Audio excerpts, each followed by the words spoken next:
A very special good evening to all of you.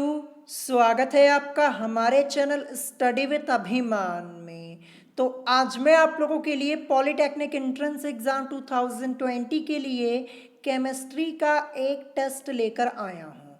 तो जैसा कि मैंने आप लोगों को पहले ही बता दिया था कि आज शाम को आप लोगों का केमिस्ट्री का एक टेस्ट होने वाला है। तो आज की इस वीडियो में मैं आपसे यहाँ पे टोटल 18 क्वेश्चंस पूछूंगा।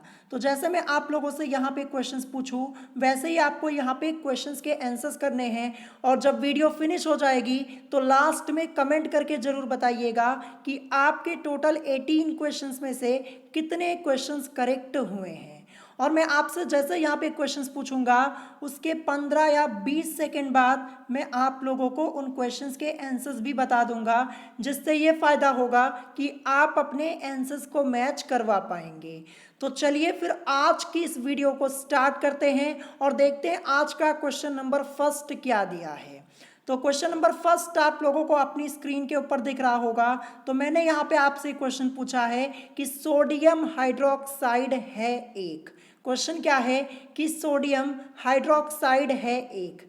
चार ऑप्शंस आप लोगों की स्क्रीन के ऊपर आप लोगों को दिख रहे होंगे। तो ऑप्शन ए दिया है उत्फुल्ल पदार्थ, ऑप्शन बी दिया है आर्द्रताग्राही पदार्थ, ऑप्शन सी दिया है प्रसवैद्य पदार्थ और ऑप्शन डी दिया है मिश्रण।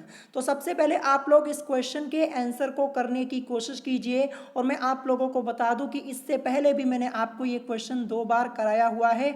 तो आई होप आप लोग इस क्वेश्चन के आंसर को करेक्ट जरूर करेंगे। तो सबसे पहले आप लोग अपना आंसर कीजिए। तब तक मैं आप लोगों को कुछ बात बताना चाहता हूँ, वो बात मैं आप लोगों को बता दूं। तो पिछले कई दिनों से कई स्टूडेंट्स कमेंट करके बार बार मुझसे मेरा व्हाट्सएप नंबर मांग रहे हैं। तो मैं आप लोगों को एक बार फिर से बता दूं कि मैं व्हाट्सएप नहीं यूज़ करता हूं। ठीक है, मैं व्हाट्सएप नहीं यूज़ करता हूं। और इसके अलावा कुछ स्टूडेंट्स ये कहते हैं कि क्या सर आपने कोई ग्रुप बनाया है, अगर ग्रुप बनाया है तो हमें भी ऐड कर लीजिए। तो मैं आप लोगों को बता दूं, जब मैं व्हाट्सएप नहीं यूज़ करता हूं तो ग्रुप बनाने का कोई सवाल ही नहीं उठता है। ध्यान रखिएगा, मैंने कोई ग्रुप क्रिएट नहीं किया हुआ है। ठीक है। और इसके अलावा कुछ स्टूडेंट्स ये पूछते हैं कि क्या सर आप टेलीग्राम यूज़ करते हैं, टेलीग्राम पे पढ़ाते हैं। तो मैं टेलीग्राम भी नहीं यूज़ करता हूँ। ठीक है, मैं आपको पहले ही बता देता हूँ, ना व्हाट्सएप ना फेसबुक ना टेलीग्राम ये सब चीज़ें मैं यूज़ नहीं करता हूँ। जो आपको पढ़ाता हूँ यहीं पर पढ़ाता हूँ, चैनल पर पढ़ाता हूँ, ध्यान रखिएगा। तो यहाँ पे मैक्सिमम लोगों ने अपना आंसर कर लिया होगा। तो चलिए सबसे पहले मैं आपको क्वेश्चन नंबर फर्स्ट का करेक्ट आंसर बता देता हूं। तो क्वेश्चन नंबर फर्स्ट का आपका करेक्ट आंसर हो जाएगा ऑप्शन सी, यानी प्रसवैद्य पदार्थ। ठीक है, यानी सोडियम हाइड्रोक्साइड है एक प्रसवैद्य पदार्थ है। ऑप्शन सी आपका इस क्वेश्चन का करेक्ट आंसर हो जाएगा। आई होप आप लोगों ने इस क्वेश्चन के आंसर को करेक्ट जरूर किया होगा। अब यहाँ पे लिखा हुआ है सोडियम हाइड्रोक्साइड, तो इसका फॉर्मूला क्या होता है, NaOH होता है। ध्यान रखिएगा, सोडियम हाइड्रोक्साइड की जगह आपको NaOH भी लिखा हुआ मिल सकता है, तो फॉर्मूला जरूर याद कर लीजिएगा। ठीक है। अब यहाँ पे प्रसवैद्य पदार्थ लिखा हुआ है, इसको हम इंग्लिश में क्या बोलेंगे, इसको हम इंग्लिश में बोलेंगे डेलिक्वेसेंट सब्सटेंस। क्या बोलेंगे, डेलिक्वेसेंट सब्सटेंस बोलेंगे, ये भी ध्यान रखिएगा। तो ऑप्शन सी आपका फर्स्ट क्वेश्चन का करेक्ट आंसर हो जाएगा। अब चलिए देखते हैं next question, question number second. तो क्वेश्चन नंबर सेकंड आप लोगों को अपनी स्क्रीन के ऊपर दिख रहा होगा। तो यहाँ पे क्वेश्चन है कि निम्नलिखित में से कौन सा आर्द्रताग्राही पदार्थ नहीं है। यहाँ पे नहीं की बात हो रही है, ध्यान रखिएगा। क्वेश्चन है कि निम्नलिखित में से कौन सा आर्द्रताग्राही पदार्थ नहीं है। चार ऑप्शंस आप लोगों की स्क्रीन के ऊपर आप लोगों को दिख रहे होंगे। तो सबसे पहले आप लोग इस क्वेश्चन के आंसर को करने की कोशिश कीजिए। तो मैं आपको ऑप्शंस पढ़ के बता देता हूं। ऑप्शन ए दिया है H2SO4, जिसे हम सल्फ्यूरिक एसिड के नाम से जानते हैं। ऑप्शन बी दिया है PbO, जिसे हम लेड ऑक्साइड के नाम से जानते हैं। ऑप्शन सी दिया है CaO, जिसे हम कैल्शियम ऑक्साइड या बिना बुझा चूना के नाम से जानते हैं। किस नाम से, कैल्शियम ऑक्साइड या बिना बुझा चूना के नाम से जानते हैं। और ऑप्शन डी दिया है CuO, यानी कॉपर ऑक्साइड। तो यहाँ पे मैक्सिमम स्टूडेंट्स ने अपना आंसर कर लिया होगा। तो चलिए सबसे पहले मैं आपको ये बता देता हूँ कि इस क्वेश्चन का करेक्ट आंसर क्या होगा। तो क्वेश्चन नंबर सेकंड का आपका करेक्ट आंसर हो जाएगा ऑप्शन बी, यानी पीबीओ, यानी लेड ऑक्साइड ये आर्द्रताग्राही पदार्थ नहीं है। ठीक है, ऑप्शन बी आपका इस क्वेश्चन का करेक्ट आंसर हो जाएगा। और इसके अलावा जो H2SO4 दिया है, CaO दिया है और CuO दिया है, ये सब आर्द्रताग्राही पदार्थ हैं, लेकिन जो ऑप्शन बी है ये आर्द्रताग्राही पदार्थ नहीं है। तो ऑप्शन बी आपका इस क्वेश्चन का करेक्ट आंसर हो जाएगा। और इससे पहले भी मैंने आपको ये क्वेश्चन कई बार कराया है, सारे टॉपिक मैंने आपको पढ़ाए हैं। आर्द्रताग्राही पदार्थ क्या होता है इसका एग्जाम्पल भी मैंने आप लोगों को कराया हुआ जब मैंने आपको चैप्टर पढ़ाया था। तो आई होप आप लोगों ने इस क्वेश्चन के आंसर को करेक्ट जरूर किया होगा। अब चलिए देखते हैं next question, question number third. तो क्वेश्चन नंबर थर्ड आप लोगों को अपनी स्क्रीन के ऊपर दिख रहा होगा और मैं आपको बता दूं कि इस क्वेश्चन का आंसर आपको कमेंट बॉक्स में करना है। तो क्वेश्चन क्या है? क्वेश्चन है कि निम्नलिखित में से भौतिक परिवर्तन है। क्वेश्चन है कि निम्नलिखित में से भौतिक परिवर्तन है। चार ऑप्शंस आप लोगों की स्क्रीन के ऊपर आप लोगों को दिख रहे होंगे। तो ऑप्शंस को एक बार अच्छे से देख लीजिएगा और इसका आंसर कमेंट बॉक्स में जरूर कीजिएगा। और आंसर कीजिएगा ना तो वहां पे क्वेश्चन नंबर मेंशन जरूर कर दीजिएगा। कुछ लोग क्या करते हैं, सिर्फ ABCD लिख देते हैं। तो आप लोग क्वेश्चन नंबर मेंशन जरूर कर दीजिएगा। जैसे ये क्वेश्चन नंबर 3 है तो इसको मेंशन कर दीजिएगा और जो करेक्ट आंसर आपका होगा वहां पे लिख दीजिएगा कमेंट बॉक्स में। ठीक है, तो यहाँ पे आप लोगों ने क्वेश्चन को देख लिया होगा और ऑप्शन को भी देख लिया होगा, तो इसका आंसर जरूर कीजिएगा कमेंट बॉक्स में। अब चलिए देखते हैं नेक्स्ट क्वेश्चन, क्वेश्चन नंबर 4। तो क्वेश्चन नंबर 4 आप लोगों को अपनी स्क्रीन के ऊपर दिख रहा होगा। क्वेश्चन यहाँ पे है कि कृत्रिम वर्षा कराने में किस रसायन का प्रयोग होता है। क्वेश्चन क्या है कि कृत्रिम वर्षा कराने में किस रसायन का प्रयोग होता है। इससे पहले भी मैंने आपको ये क्वेश्चन कराया है। चार ऑप्शंस आप लोगों की स्क्रीन के ऊपर आप लोगों को दिख रहे होंगे।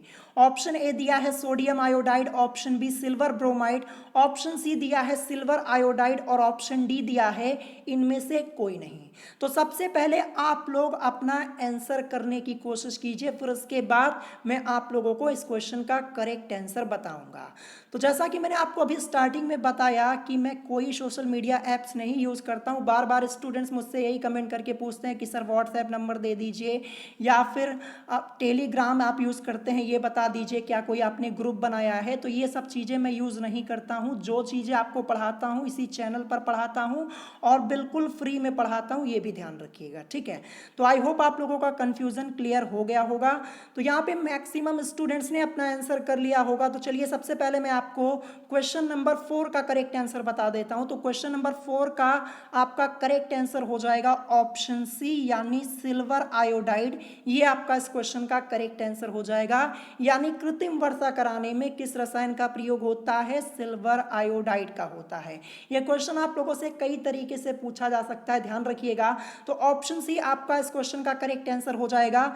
लिखा है यहाँ पे सिल्वर आयोडाइड, आखिर इसका फॉर्मूला क्या होता है ये भी आपको पता होना बहुत जरूरी है, क्योंकि यहाँ पे ऑप्शन में आपको फॉर्मूला भी लिखा हुआ मिल सकता है, तब आप कंफ्यूज हो जाएंगे। तो सिल्वर आयोडाइड का फॉर्मूला होता है AgI। क्या होता है? AgI होता है, ये भी ध्यान रखिएगा। ठीक है, इंपॉर्टेंट क्वेश्चन है।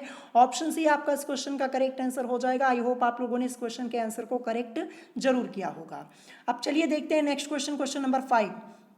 तो क्वेश्चन नंबर 5 आप लोगों को अपनी स्क्रीन के ऊपर दिख रहा होगा। क्वेश्चन है कि स्ट्रेप्टोमाइसिन है एक। क्वेश्चन है कि स्ट्रेप्टोमाइसिन है एक। चार ऑप्शंस आप लोगों की स्क्रीन के ऊपर आप लोगों को दिख रहे होंगे। और मैं आपको बता दूं कि ये क्वेश्चन आप लोगों के एंट्रेंस एग्जाम में ऑलरेडी एक बार पूछा जा चुका है। तो मैं आपको बता दूं कि मेडिसिन से रिलेटेड जितने क्वेश्चंस हैं उनको एक बार अच्छे से प्रिपेयर कर लीजिएगा, क्योंकि आपके एंट्रेंस एग्जाम में मेडिसिन से रिलेटेड क्वेश्चंस जरूर पूछे जाते हैं। और ये किस चैप्टर का आपका क्वेश्चन है मैं आपको बता दूं, आपके केमिस्ट्री के सिलेबस में एक चैप्टर है औद्योगिक रसायन यानी इंडस्ट्रियल केमिस्ट्री, उसी चैप्टर का ये क्वेश्चन है। और ये चैप्टर मैंने आप लोगों को बहुत पहले पढ़ा दिया है। ठीक है, और ये क्वेश्चन भी मैंने आप लोगों को कराया हुआ है। तो चार ऑप्शंस आप लोगों को देख रहे होंगे। तो सबसे पहले आप लोग अपना आंसर कीजिए। ऑप्शन ए दिया है निश्चेतक दवा, ऑप्शन बी एंटीपायरेटिक यानी ज्वरनाशक दवा, ऑप्शन सी दिया है एंटीबायोटिक दवा और ऑप्शन डी दिया है इनमें से कोई नहीं।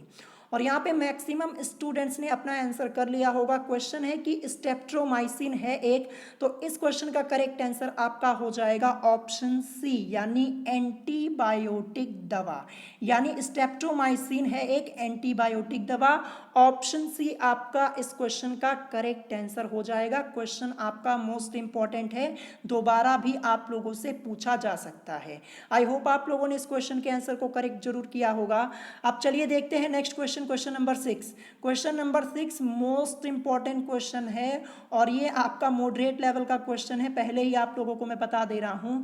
इससे पहले भी मैंने आपको इस टाइप के कई क्वेश्चन कराए हैं। क्वेश्चन है कि तत्वों के निम्न जोड़े में से कौन से जोड़े के दोनों तत्व संक्रमण तत्व हैं, ये आपको यहाँ पे बताना है। और क्वेश्चन को एक बार पहले ध्यान से पढ़ लीजिए तभी आंसर कीजिएगा, जल्दी जल्दी में आंसर मत कीजिएगा। क्वेश्चन है कि तत्वों के निम्न जोड़े में से कौन से जोड़े के दोनों तत्व की बात हो रही है, दोनों तत्व संक्रमण तत्व है। 4 ऑप्शंस आप लोगों की स्क्रीन के ऊपर आप लोगों को दिख रहे होंगे। सबसे पहले ऑप्शन ए आपका दिया है H यानी हाइड्रोजन और C यानी कार्बन। ऑप्शन बी दिया है Pt और C, Pt मतलब प्लेटिनम, C से कार्बन। ऑप्शन सी दिया है Fe से आयरन यानी लोहा और Pt से आपका प्लेटिनम। और ऑप्शन डी दिया है Ni यानी निकिल और Ca यानी कैल्शियम। तो सबसे पहले आप लोग अपना आंसर करने की कोशिश कीजिए। मैंने आपको संक्रमण तत्व कई बार बताया है कि संक्रमण तत्व क्या होते हैं और इससे रिलेटेड कई क्वेश्चंस भी मैंने आप लोगों को सॉल्व कराए हैं। तो ऐसे ही क्वेश्चंस आप लोगों से पूछे जाते हैं। ये क्वेश्चन आप लोगों का एंट्रेंस एग्जाम में ऑलरेडी एक बार पूछा जा चुका है। तो यहाँ पे मैक्सिमम स्टूडेंट्स ने अपना आंसर कर लिया होगा। तो चलिए सबसे पहले मैं आपको इस क्वेश्चन का करेक्ट आंसर बताता हूँ कि क्वेश्चन नंबर 6 का करेक्ट आंसर क्या होगा।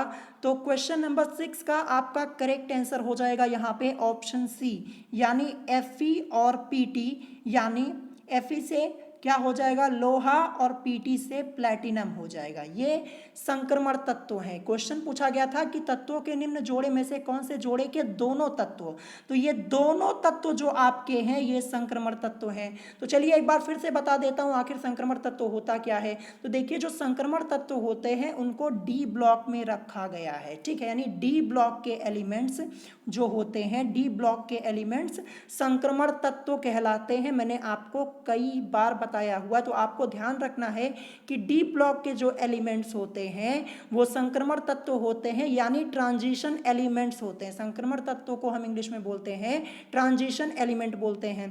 तो चलिए मैं आपको समझा देता हूं। देखिए जो Fe है, Fe ये आपका डी ब्लॉक का एलिमेंट होता है, ठीक है, किस ब्लॉक का, डी ब्लॉक का एलिमेंट होता है। और इसके अलावा जो Pt यानी प्लैटिनम है ये भी डी ब्लॉक का एलिमेंट होता है, ठीक है, ये भी डी ब्लॉक का एलिमेंट है।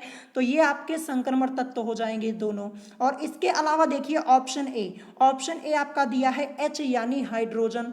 तो हाइड्रोजन ये किस ब्लॉक का है, जो हाइड्रोजन होता है ये S ब्लॉक का एलिमेंट होता है। तो ये तो संक्रमण तत्व होगा नहीं, क्योंकि संक्रमण तत्व डी ब्लॉक वाले होते हैं, ये S ब्लॉक का है तो हाइड्रोजन नहीं होगा।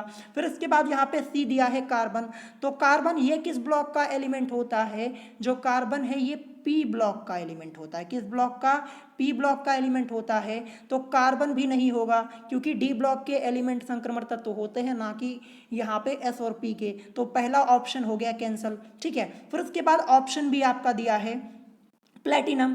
तो प्लैटिनम ये तो होता है डी ब्लॉक का, ठीक है, ये डी ब्लॉक का होता है, लेकिन जो कार्बन है ये डी ब्लॉक का नहीं होता, ये तो पी ब्लॉक का होता है। और क्वेश्चन में क्या कहा है कि कौन से जोड़े के दोनों तत्वों की बात हो रही है। तो यहाँ पे Pt एक तो है डी ब्लॉक का, लेकिन दूसरा जो कार्बन है ये नहीं है। तो यहाँ पे ये ऑप्शन बी जो आपका है ये भी आपका नहीं होगा। फिर उसके बाद ऑप्शन डी में आइए। ऑप्शन डी में Ni यानी निकिल, ये तो डी ब्लॉक का होता है, चलिए ये हो जाएगा, ठीक है। लेकिन इसके बाद Ca जो है, जो कैल्शियम है ये डी ब्लॉक का नहीं होता है। कैल्शियम जो आपका होता है ये डी ब्लॉक का एलिमेंट नहीं होता है, ये आपको ध्यान रखना है, ये S ब्लॉक का होता है, ठीक है। तो यहाँ फिर Ca ये नहीं होगा, NI तो है लेकिन CA नहीं है, तो यहाँ पे जोड़ा तो बन नहीं रहा है, दोनों होना चाहिए ना, तो ऑप्शन सी आपका इस क्वेश्चन का करेक्ट आंसर होगा, ध्यान रखिएगा। यानी Fe और PT ये दोनों आपके डी ब्लॉक के एलिमेंट्स हैं और संक्रमण तत्व हैं, क्योंकि डी ब्लॉक के एलिमेंट्स को हम ट्रांजिशन एलिमेंट यानी संक्रमण तत्व कहते हैं। तो आई होप आप लोगों को ये क्वेश्चन समझ में आ गया होगा। क्वेश्चन आपका मोस्ट इंपॉर्टेंट है, ऑप्शन सी आपका इस क्वेश्चन का करेक्ट आंसर हो जाएगा। अब चलिए देखते हैं नेक्स्ट क्वेश्चन, क्वेश्चन नंबर 7। तो क्वेश्चन नंबर 7 आप लोगों को अपनी स्क्रीन के ऊपर दिख रहा होगा। क्वेश्चन है कि KMnO4 में Mn की ऑक्सीकरण संख्या है। अब देखिए यहाँ पे लिखा हुआ है KMnO4, तो इसको हम किस नाम से जानते हैं ये आपको बताना है कमेंट बॉक्स में। कमेंट बॉक्स में KMnO4 का नाम जरूर बताइएगा। इससे पहले मैंने आपको कई बार बताया है, आप लोगों को याद होगा, तो कमेंट करके जरूर बताइएगा कि KMnO4 का नाम क्या होता है। ठीक है, तो हमें यहाँ पे KMnO4 में Mn की यानी मैंगनीज की ऑक्सीकरण संख्या क्या है ये निकालनी है। तो चलिए ये मैं आपको सॉल्व करके दिखाता हूँ, फिर उसके बाद करेक्ट आंसर बताऊंगा। लेकिन उससे पहले आप लोग इस क्वेश्चन को सॉल्व करना स्टार्ट करिए, ठीक है, क्योंकि मैं आपको बता दूं कि ऑक्सीकरण संख्या से रिलेटेड आप लोगों के एंट्रेंस एग्जाम में क्वेश्चंस जरूर पूछे जाते हैं, और इससे पहले भी मैंने आपको 4 से 5 क्वेश्चन कराए हैं ऑक्सीकरण संख्या से रिलेटेड। इतना आप लोग प्रिपेयर कर लीजिए, जितना क्वेश्चन मैं आपको ऑक्सीकरण संख्या से रिलेटेड करा रहा हूँ इतना आप प्रिपेयर कर लीजिए, आपको अपने एंट्रेंस एग्जाम में मिल जाएगा, इससे बाहर आपको क्वेश्चन नहीं मिलेगा, ध्यान रखिएगा। ठीक है, तो चलिए सबसे पहले मैं आपको सॉल्व करके दिखाता हूं, और यहाँ पे अधिकतर लोगों ने सॉल्व भी कर लिया होगा। तो देखिए KMnO4 में हमें Mn की ऑक्सीकरण संख्या बतानी है। तो देखिए जिसकी ऑक्सीकरण संख्या हमें निकालनी होती है उसको हम क्या करते हैं, उसको हम x मान लेते हैं। तो Mn के नीचे मैंने अंडरलाइन कर दी, और Mn को हम क्या करेंगे, यहाँ पे x मान लेंगे। ठीक है, तो देखिए Mn के पहले यहाँ पे K दिया है, K से हमारा मतलब पोटेशियम हो जाएगा, और पोटेशियम का ऑक्सीडेशन नंबर क्या होता है, +1 होता है, मैंने आपको पहले भी बताया है। तो देखिए यहाँ पे KMnO4 में सबसे पहले आपका यहाँ पे K आ रहा है, तो K की जगह हम क्या लिखेंगे, 1 लिखेंगे, क्योंकि इसका ऑक्सीडेशन नंबर क्या होता है, +1 होता है। इसके बाद मैं लगाऊंगा यहाँ पे प्लस का साइन लगाया। Mn की तो हमें ऑक्सीकरण संख्या निकालनी है, तो इसको हम क्या करेंगे, Mn को x मान लेंगे, तो यहाँ पे x कर दिया यानी 1 + x, फिर उसके बाद प्लस का साइन, फिर यहाँ पे O4 है, O से हमारा मतलब ऑक्सीजन, और कितने ऑक्सीजन, 4 हैं, और ऑक्सीजन का ऑक्सीडेशन नंबर -2 होता है, मैंने आपको कई बार बताया और आप लोगों को याद भी हो गया होगा। लेकिन कितने ऑक्सीजन है, O4 है, 4 ऑक्सीजन है, और ऑक्सीजन का ऑक्सीडेशन नंबर क्या होता है, तो 4 × यहाँ पे -2 ये ऑक्सीजन का ऑक्सीडेशन नंबर होता है, और इज इक्वल टू यहाँ पे 0 हो जाएगा, क्योंकि KMnO4 के ऊपर कोई चार्ज नहीं है, ध्यान रखिएगा। तो इज इक्वल टू 0 यहाँ पे हो गया।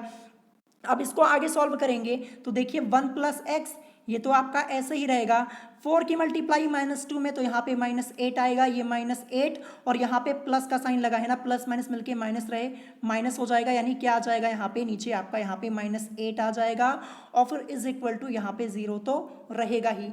अब आगे इसको सॉल्व करेंगे तो क्या हो जाएगा, आगे इसको सॉल्व करेंगे तो देखिए ये -8 और ये +1 है, तो माइनस प्लस मिलके आपका माइनस हो जाएगा, यानी अगले स्टेप में आपका यहाँ पे x और माइनस, देखिए -8 और +1, तो माइनस प्लस मिलके माइनस हो जाएगा और लेस हो जाएगा, और यहाँ पे लेस होने के बाद -7 आएगा। माइनस में क्यों आया, क्योंकि माइनस का साइन यहाँ पे बड़ा है, -8 बड़ा है और +1 छोटा है, इसीलिए। तो x - 7 इज इक्वल टू यहाँ पे 0 आ गया। अब अगले स्टेप में क्या करेंगे, जो आपका ये 7 है इसको बराबर के इधर भेज देंगे, तो क्या हो जाएगा, x इज इक्वल टू, जब इस 7 को -7 को बराबर के इधर भेजेंगे तो +7 हो जाएगा, यानी x इज इक्वल टू यहाँ पे आपका +7 आ जाएगा, और यही आपका इस क्वेश्चन का करेक्ट आंसर हो जाएगा। यही यहाँ पे Mn की ऑक्सीकरण संख्या हो जाएगी। ठीक है, तो यहाँ पे हमें Mn की यानी KMnO4 में Mn यानी मैंगनीज की ऑक्सीकरण संख्या क्या मिल गई, +7। तो +7 आपका ऑप्शन में कहाँ पे दिया है, तो ये दिया है ऑप्शन बी में, तो ऑप्शन बी आपका इस क्वेश्चन का करेक्ट आंसर हो जाएगा।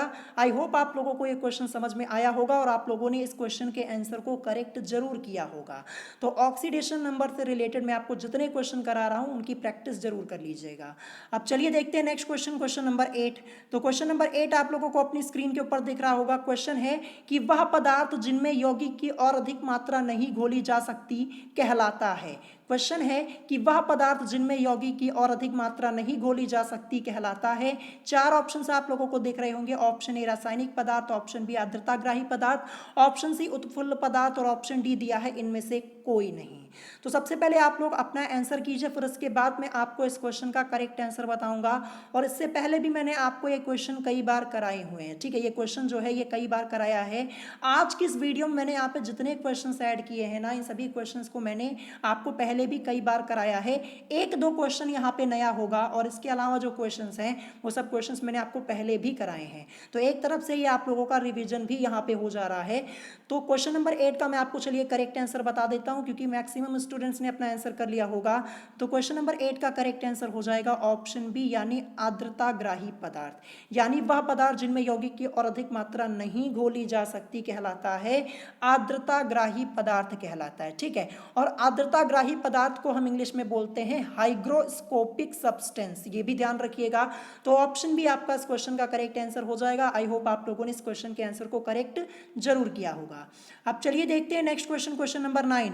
तो क्वेश्चन नंबर 9 फिर से आपका ऑक्सीकरण संख्या से रिलेटेड एक क्वेश्चन आया है और ये भी क्वेश्चन आपका इंपॉर्टेंट है। तो सबसे पहले आप लोग इस क्वेश्चन को देखिए और इसको सॉल्व करने की कोशिश कीजिए।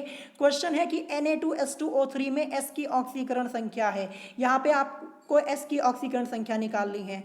तो चलिए मैं भी आपको ये क्वेश्चन सॉल्व करके दिखा देता हूँ पहले, तब तक आप लोग अपना क्वेश्चन ये सॉल्व कीजिए, सॉल्व करने की कोशिश कीजिए। तो देखिए क्या है, Na2H2O3 है, तो मैं ऊपर इसको लिख दे रहा हूं पहले Na2H2 और O3 ये आपका है। और हमें यहाँ पे S की ऑक्सीकरण संख्या निकालनी है, तो S के नीचे मैंने अंडरलाइनिंग कर दी। देखिए S की ऑक्सीकरण संख्या निकालनी है तो S को हम क्या करेंगे, X मान लेंगे, ठीक है, क्या करेंगे, X मान लेंगे। तो देखिए सबसे पहले आपका यहाँ पे क्या दिया है, Na यानी सोडियम, ठीक है। और Na का ऑक्सीडेशन नंबर क्या होता है, मैंने आपको उस दिन बताया था, एक क्वेश्चन मैंने आपको कराया था, वहां पे मैंने आपको बताया था। तो देखिए जो Na है इसका ऑक्सीडेशन नंबर होता है +1, क्या होता है, +1 होता है। लेकिन यहाँ पे कितने Na, यानी 2 है, यहाँ पे देखिए Na2 लिखा है, 2 है, तो क्या हो जाएगा, तो यहाँ पे मैं लिखूंगा, आगे इसको सॉल्व करूंगा तो आपका यहाँ पे हो जाएगा, देखिए 2 Na है, क्योंकि 2 है ना तो 2 को पहले लिखूंगा। और Na का ऑक्सीडेशन नंबर क्या होता है, 1 होता है, +1 यानी 2 × 1, ये यहाँ पे हो जाएगा। फिर उसके बाद मैं यहाँ पे प्लस का साइन लगाऊंगा। फिर देखिए S2 है, ठीक है, S को तो हमने X मान लिया है, इसी की ऑक्सीकरण संख्या हमें निकालनी है यहाँ पे, तो S को X माना। और कितना S है, 2 है, तो पहले 2 और S को हमने X माना हुआ है, तो 2 × X ये आपका यहाँ पे हो जाएगा।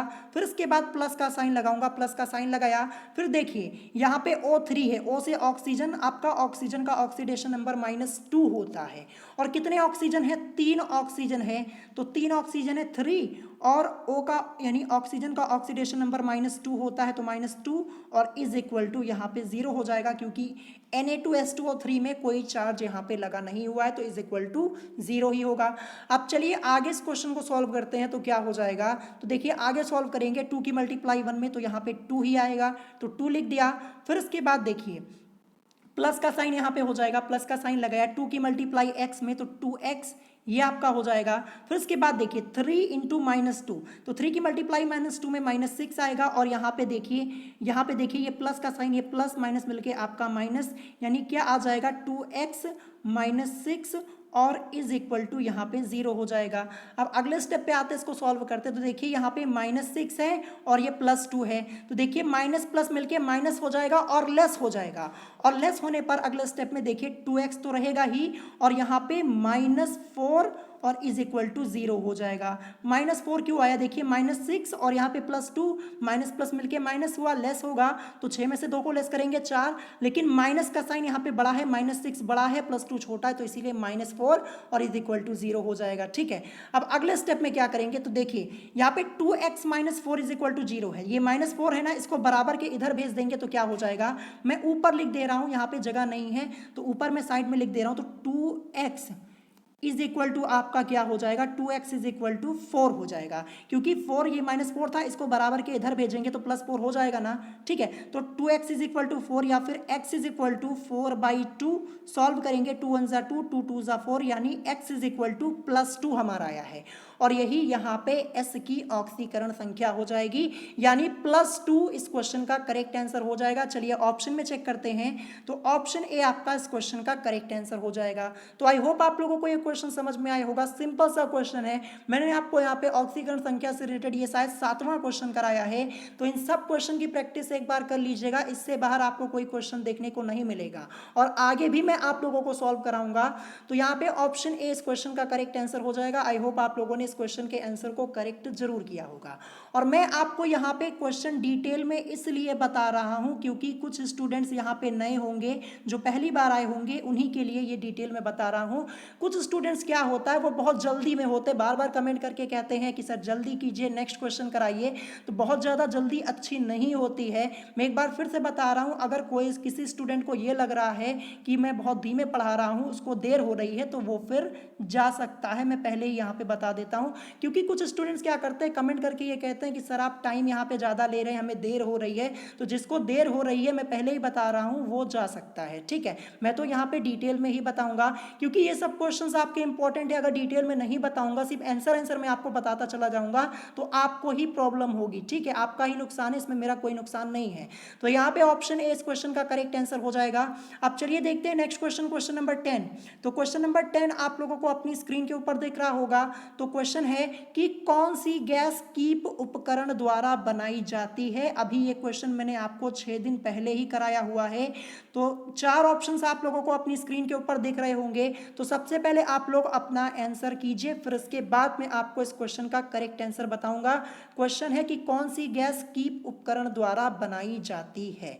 ऑप्शन ए दिया है NH3, option B HCl, option C H2S, option D SO2। और यहाँ पे मैक्सिमम स्टूडेंट्स ने अपना आंसर कर लिया होगा। और कुछ स्टूडेंट्स ये सोच रहे होंगे कि ये क्वेश्चन कहाँ से आया हुआ है। और मैं आपको बता दूं कि ये क्वेश्चन आप लोगों के एंट्रेंस एग्जाम में एक बार पहले भी पूछा जा चुका है, बहुत पहले पूछा गया था। तो ये क्वेश्चन आप लोगों से दोबारा भी पूछा जा सकता है। तो चलिए मैं आपको बता दूं कि क्वेश्चन नंबर 10 का करेक्ट आंसर क्या होगा, क्योंकि मैक्सिमम स्टूडेंट्स ने अपना आंसर कर लिया होगा।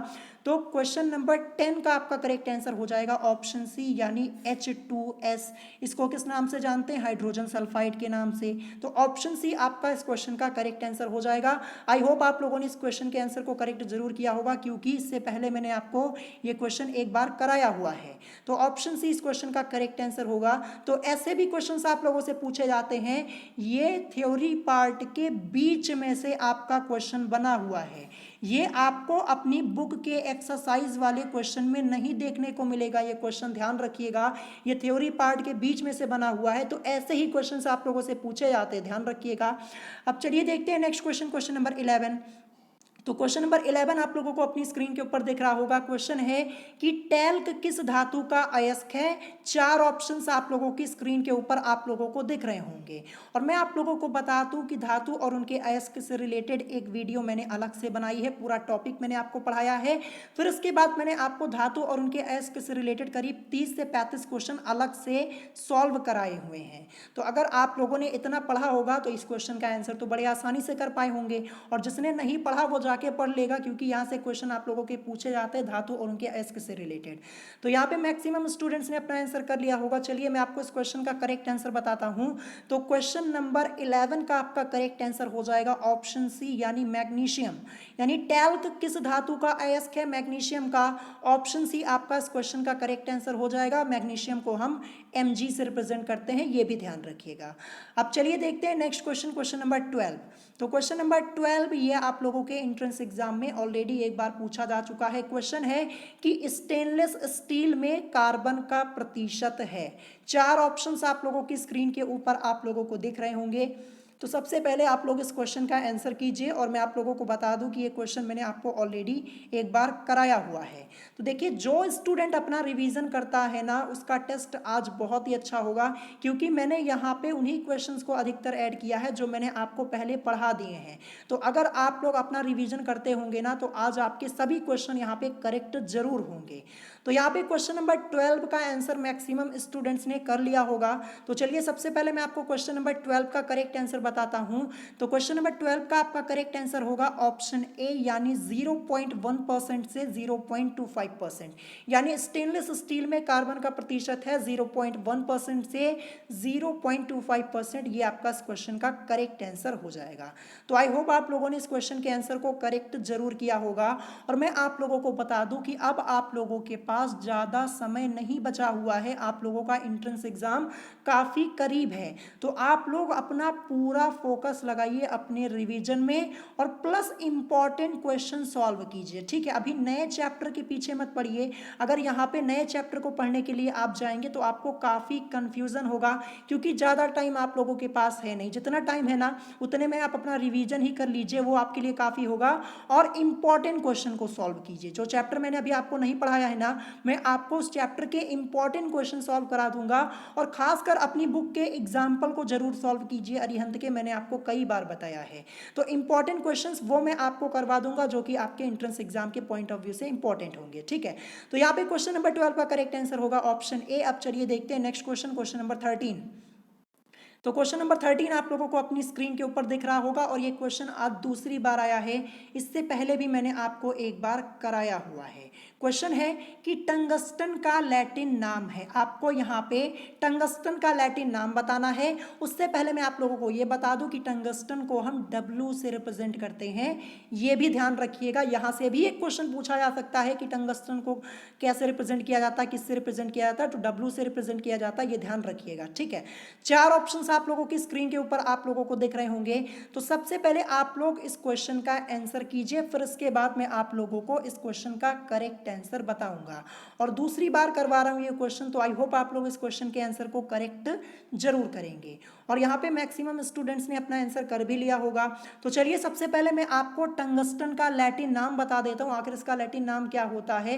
पहले मैं आपको ये इसका आंसर बता देता हूँ, नाम तो बाद में बताऊंगा, पहले मैं आपको आंसर बताता हूँ। तो क्वेश्चन नंबर 13 का करेक्ट आंसर होगा ऑप्शन डी, यानी इनमें से कोई नहीं। तो फिर टंगस्टन का लैटिन नाम क्या होता है। तो टंगस्टन का लैटिन नाम होता है वोल्फ्राम। क्या होता है, वोल्फ्राम। आप लोगों को अपनी स्क्रीन के ऊपर दिख रहा होगा, मैंने यहाँ पे लिख दिया है वोल्फ्राम। तो इसको याद जरूर कर लीजिएगा, ठीक है। ये ऐसे भी क्वेश्चंस आप लोगों से पूछे जा सकते हैं। ये थ्योरी पार्ट के बीच में से बना हुआ क्वेश्चन है, आप लोगों से पूछा जा सकता है। तो क्या आपको ऑप्शन में कहीं वोल्फ्राम लिखा हुआ दिख रहा है। Option A aurum, option B argentum, option C दिया है क्यूप्रम, लेकिन वोल्फ्राम तो दिया ही नहीं हुआ है। तो करेक्ट आंसर ऑप्शन डी हो जाएगा ना।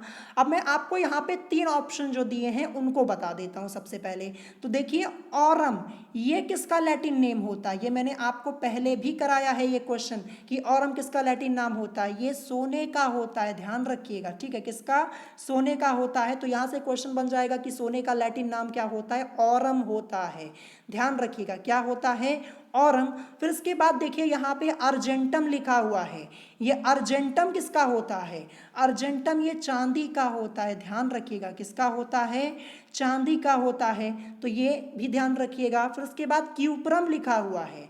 तो क्यूप्रम ये किसका होता है, जो क्यूप्रम है ना ये कॉपर का होता है। इसका तो आप अंदाजा वैसे ही लगा देंगे। देखिए यहाँ पे क्यूप्रम और कॉपर बड़ी आसानी से आप लोग बता पाएंगे। तो यहाँ से आप लोगों के चार क्वेश्चन सॉल्व हो गए, मतलब चार क्वेश्चन आपका बन जाएगा। एक तो टंगस्टन, टंगस्टन का लैटिन नाम वोल्फ्राम होता है, ऑरम किसका होता है, सोने का, अर्जेंटम चांदी का, और क्यूप्रम कॉपर का। तो ये भी ध्यान रखिएगा। ये सब क्वेश्चंस आप लोगों को अपनी बुक में नहीं देखने को मिलेंगे, लेकिन पूछे जा सकते हैं, ध्यान रखिएगा।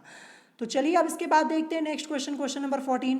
तो क्वेश्चन नंबर 14 आप लोगों को अपनी स्क्रीन के ऊपर दिख रहा होगा। क्वेश्चन है कि दर्द निवारक के रूप में प्रयोग में नहीं लाई जाती है।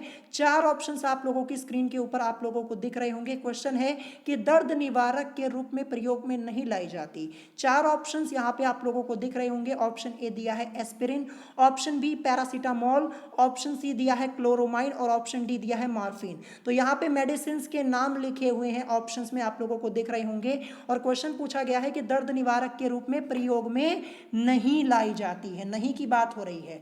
मैंने अभी आपको स्टार्टिंग में ही बताया कि मेडिसिन से रिलेटेड क्वेश्चंस आप लोगों से पूछे जा सकते हैं आप लोगों के एंट्रेंस एग्जाम में, और कई बार पूछे जा चुके हैं। तो इन क्वेश्चंस को अच्छे से प्रिपेयर कर लीजिएगा। तो सबसे पहले आप लोग इस क्वेश्चन का आंसर बताइए, और यहाँ पे मैक्सिमम स्टूडेंट्स ने अपना आंसर कर भी लिया होगा। तो चलिए सबसे पहले मैं आपको इस क्वेश्चन का करेक्ट आंसर बता देता हूं कि दर्द निवारक के रूप में प्रयोग में नहीं लाई जाती है। तो नहीं लाई जाती वो हो जाएगा ऑप्शन सी यानी क्लोरोमाइन। जो क्लोरोमाइन है ये जो मेडिसिन है ये दर्द निवारक के रूप में प्रयोग में नहीं लाई जाती है। क्यों नहीं लाई जाती, चलिए इसका रीजन भी मैं आपको बता देता हूं। तो जो क्लोरोमाइन दवा है ये एंटीसेप्टिक के रूप में प्रयोग में लाई जाती है। किस रूप में, एंटीसेप्टिक के रूप में यानी प्रतिरोधी के रूप में प्रयोग में लाई जाती है।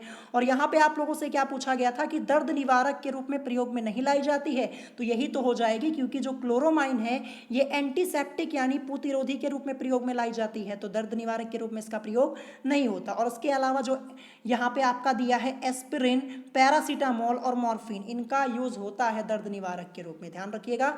तो यहाँ पे ऑप्शन सी आपका इस क्वेश्चन का करेक्ट आंसर हो जाएगा। क्वेश्चन इंपॉर्टेंट है और आई होप आप लोगों ने इस क्वेश्चन का आंसर करेक्ट जरूर किया होगा, क्योंकि ये क्वेश्चन मैंने आपको तब कराया था जब मैंने आपको चैप्टर पढ़ाया था औद्योगिक रसायन यानी इंडस्ट्रियल केमिस्ट्री। अब चलिए देखते हैं नेक्स्ट क्वेश्चन, क्वेश्चन नंबर 15। तो क्वेश्चन नंबर 15 आप लोगों को अपनी स्क्रीन के ऊपर दिख रहा होगा। क्वेश्चन है कि वैसलीन में जीवाणुनाशक के रूप में प्रयुक्त होता है। आपको बताना है कि वैसलीन में जीवाणुनाशक के रूप में प्रयुक्त होता है। चार ऑप्शंस आप लोगों की स्क्रीन के ऊपर आप लोगों को दिख रहे होंगे।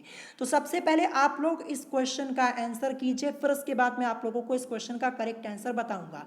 और यह भी क्वेश्चन मैंने आप लोगों को पहले कराया है जब मैंने आपको चैप्टर पढ़ाया था औद्योगिक रसायन यानी इंडस्ट्रियल केमिस्ट्री, ठीक है। तो अगर आप लोग अपना रिवीजन करते होंगे तो इसका आंसर जरूर कर पाएंगे। देखिए कुछ स्टूडेंट्स क्या कहते हैं कि ये क्वेश्चन जो आपने क्वेश्चन पूछा था ये काफ़ी पहले हमने पढ़ा था, 2 महीने पहले, 3 महीने पहले, इसीलिए गलती हो गई। तो ये कोई रीजन नहीं हुआ, ध्यान रखिएगा। आपको जो चीज़ें आप लोगों ने पढ़ी हैं वो आपको याद होना जरूरी है, उसका रिविजन किया कीजिए। अगर पेपर में ऐसे क्वेश्चन आ गया तो आप वहाँ पर ये नहीं कह पाएंगे कि मैंने 2 महीने पहले पढ़ा था, मैं भूल गया, ठीक है। ये रीजन फिर आप नहीं दे पाएंगे कि तो आप क्वेश्चन को छोड़ के आएंगे कि तो फिर आप गलत करके आएंगे। तो इससे क्या, इससे आपका कोई फायदा होगा नहीं। इससे बढ़िया आप ये करिए कि अपना रिवीजन कर लीजिए, जो चैप्टर पढ़ लिए है ना उसका रिवीजन कर लीजिए, प्लस पॉइंट पे फोकस कीजिए, ठीक है। ये मत सोचिए कि क्या नहीं पढ़ा, ये सोचिए कि क्या पढ़ा है, इतने दिनों में क्या पढ़ा है। वैसे ही आप लोगों का एंट्रेंस एग्जाम बहुत ही अच्छा हो जाएगा। जो चीज़ें पढ़ी हैं उसका रिवीजन करिए, उस पर फोकस करिए, और जो नहीं पढ़ी है ना उस चैप्टर के इंपॉर्टेंट क्वेश्चन पर फोकस करिए बस। क्योंकि मैंने आपको कई बार बताया कि सभी चैप्टर से क्वेश्चन नहीं पूछा जाता, आप लोग जानते भी हैं। तो यहाँ पे क्वेश्चन नंबर 15 का मैक्सिमम लोगों ने आंसर कर लिया होगा। तो चलिए मैं आपको करेक्ट आंसर बताता हूँ इसका।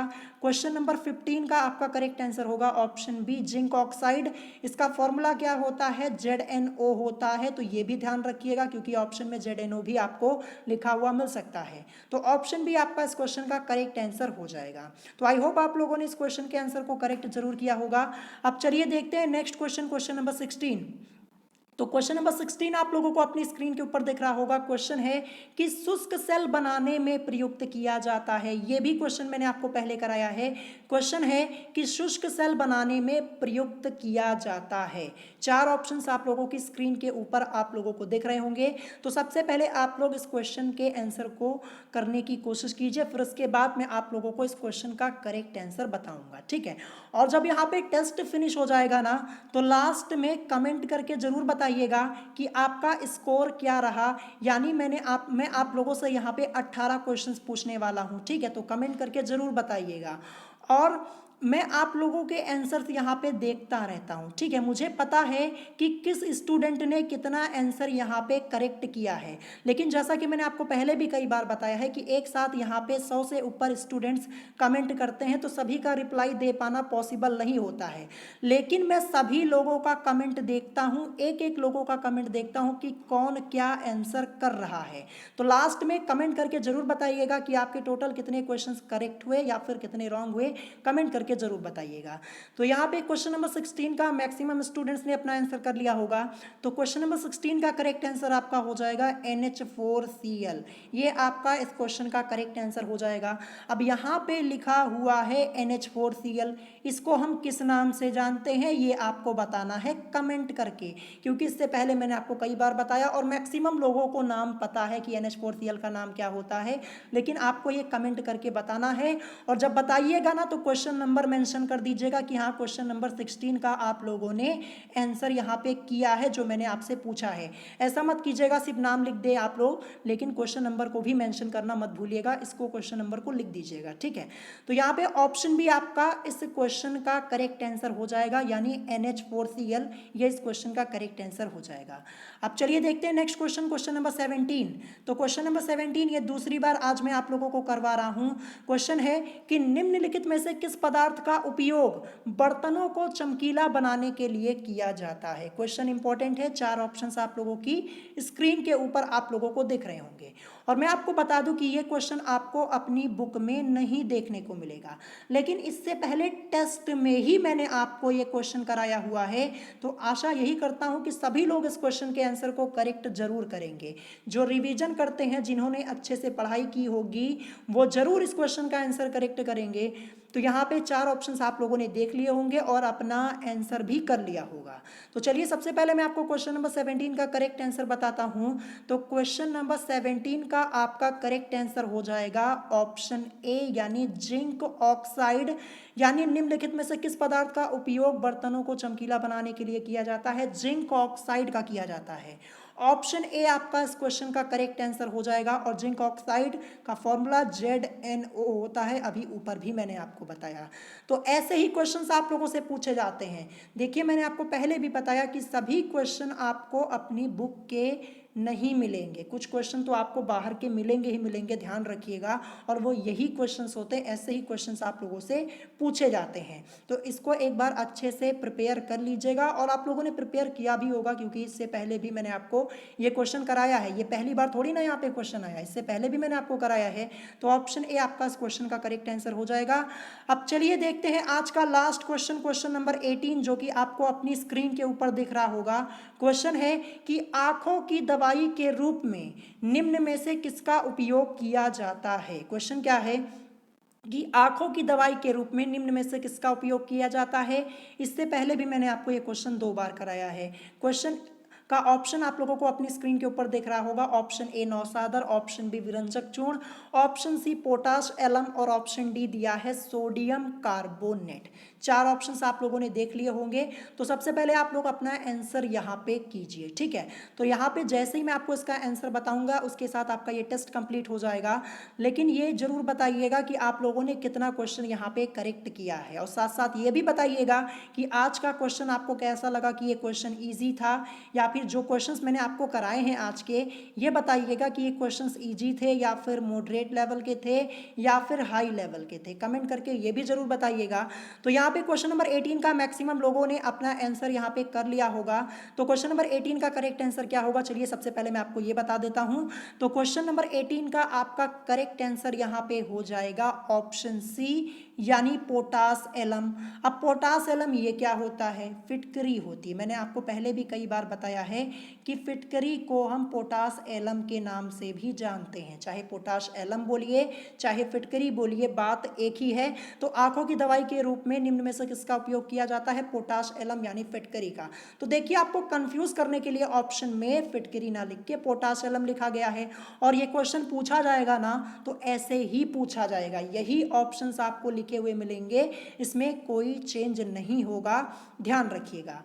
अब यहाँ पे बात आई है फिटकरी की। तो फिटकरी का केमिकल फॉर्मूला क्या होता है, ये भी आपको पता होना जरूरी है कि फिटकरी का केमिकल फॉर्मूला क्या होता है, क्योंकि आपके एंट्रेंस एग्जाम में एक बार क्वेश्चन पूछा जा चुका है कि फिटकरी का सूत्र क्या होता है। तो चलिए मैं आपको बता देता हूं। तो फिटकरी का सूत्र होता है K2SO4 डॉट Al2SO4 का होल थ्राइस, यहाँ पे बाहर 3 लिखा है ना, SO4 का होल थ्राइस, 3 को हम थ्राइस पढ़ते हैं, ध्यान रखिएगा, डॉट 24H2O।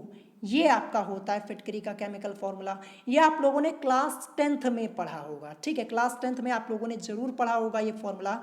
तो फॉर्मूला आपका होता है K2SO4 डॉट Al2SO4 का होल थ्राइस डॉट 24H2O। तो इसे भी याद कर लीजिएगा। तो यहाँ पे क्वेश्चन नंबर 18 का करेक्ट आंसर आपका पोटाश एलम हो जाएगा। तो आई होप आप लोगों ने इस क्वेश्चन के आंसर को करेक्ट जरूर किया होगा। तो यहाँ पे आपका टेस्ट हो जाता है कंप्लीट। मैंने आपसे यहाँ पे टोटल 18 क्वेश्चन पूछे हुए हैं, जिसमें से 17 क्वेश्चन यानी 17 क्वेश्चन के आंसर मैंने आप लोगों को ऑलरेडी बताए हैं। एक क्वेश्चन का आंसर आपको कमेंट बॉक्स में करना है। तो कमेंट करके जरा ये बताइएगा कि आपके टोटल 17 क्वेश्चंस में से कितने क्वेश्चंस करेक्ट हुए हैं, क्योंकि एक क्वेश्चन का आंसर मैंने आपको बताया नहीं, वो आपको कमेंट बॉक्स में करना है।